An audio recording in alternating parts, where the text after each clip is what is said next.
Before now, they used to tell us that the Igbos are known for trading. The Igbos are known for spare parts business. Before now, they used to tell us that all the foods cultivated in this country, all the food being sold in our market are cultivated in the northern part of Nigeria. Now, let me ask you guys this afternoon. You saw these people that are harvesting yam in their farmland. Have you ever seen this type of yam in any market in Nigeria? If I should ask you, where do you think they are from? Do you think that they are from the northern part of this country, or do you think that this yam is gotten from the northern part of Nigeria? Let me shock you guys this afternoon. These people that you are seeing harvesting this, I think one of the biggest yam in Nigeria today, this is not the northern part of Nigeria. This is not the southern part of Nigeria. This is not from the western part of Nigeria. This is not from Benue, the so-called food basket of Nigeria. This is from the southeastern part of Nigeria, Oberedu in Anambra State, to be specific.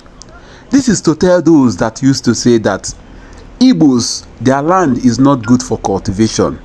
Igbos are only good for trading. No, the game has changed. Every part of Nigeria can farm.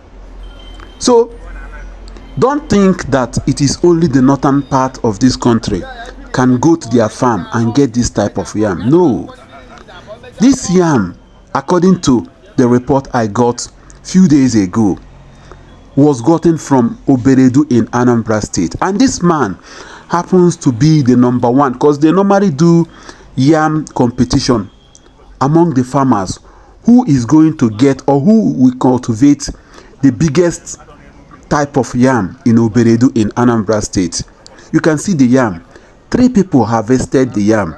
3 people brought it out from the ridge where they planted the yam. This is to show you what Oberedu in Anambra State can get. So don't think it is only the northern part of this country can go to their farm and get this type of yam. No, I stay in the north in those days. I have never seen any part of the northern part of this country harvesting this type of yam. I only saw this first from Anambra State. Let me allow you guys to hear from these guys. At the end, don't go. Don't just watch the video and go. You are going to see where all the yam harvesters bring their yam for competition. I want you guys to watch this video to the end so that you see different types of yam. Yam that you have never seen in the northern part of this country. Watch till the end. You see that Anambra State, Oberedu, can also compete with any part of the north. Watch.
Hello?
Come here. Nene kwa ni mari wa da ba na to da. Aya to da. Aya mo body wa da be ba da. Aya to po da. Aya to da. Idi se wo ko po da. E ku ta kwa ni ndi si da before we to po da. Da ba before to po da. E we fo da.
Oh, how much is the beer? Oh, how much is the